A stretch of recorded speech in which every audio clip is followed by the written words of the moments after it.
세계보건기구 WHO 통계를 보면 중국을 제외했을 때 코로나19 사망자 수는 한국이 이란에 이어서 두 번째로 많고 치사율은 세 번째로 높습니다. 여기에는 현재 7명이 숨진 청도 대남병원의 영향이 크다는 사실을 부인할 수 없습니다. 그럼 이곳은 대체 어떻길래 사망이 이어지는지 그 내부를 이지선 기자가 보여드립니다. 청도 대남병원 폐쇄병동의 실내가 공개됐습니다. 병원이지만 침대가 없습니다. 5층 폐쇄병동 환자들은 이처럼 마루에서 공동생활을 하며 지냈습니다. 보행을 할 수 있는 공간도 제한이 있어가지고 근육량도 많지가 않습니다. 그러다 보니까 기본적으로 면역력이 많이 떨어지는 게 정신병동의 특성상 투신 자살을 막기 위해 창문은 늘 닫아놨고 병실 입구는 물론 어디에도 소독제는 비치돼 있지 않았습니다.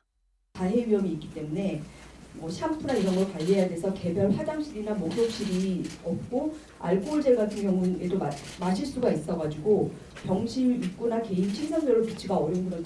이 같은 폐쇄적이고 집단 생활을 하는 병동 구조로 인해 한 번 들어온 감염균의 전파력은 급격히 높아지게 된다는 겁니다.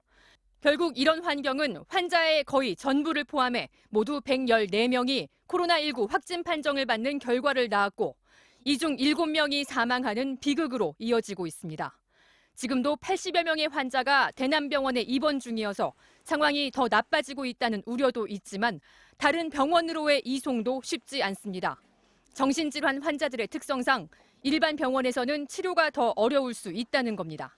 원래 청도병원이 바닥 생활을 주로 하셨기 때문에 계속 이제 바닥으로 내려가려고 하는 그걸 보이셨습니다. 이제 마스크를 썼어야 되는데 마스크를 계속 벗는 행동들 때문에 사실은 여러 가지로 좀. 전문가들은 청도 대남병원만의 유독 열악한 환경이 높은 확진율과 사망률에 영향을 미친 것으로 보고 있습니다. 대부분의 정신과 보호병동이 이렇지는 않습니다. 정신과 보호병동에 입원하면 저런 데서 생활해야 되나 이렇게 혹시 오해하지는 않으셨으면 좋겠고. 방역당국은 폐쇄병동이 감염병 치료에 적합하지 않은 만큼 일반 병동인 2층을 완전히 비워 5층 환자들을 이송해 치료하는 대책을 마련 중입니다.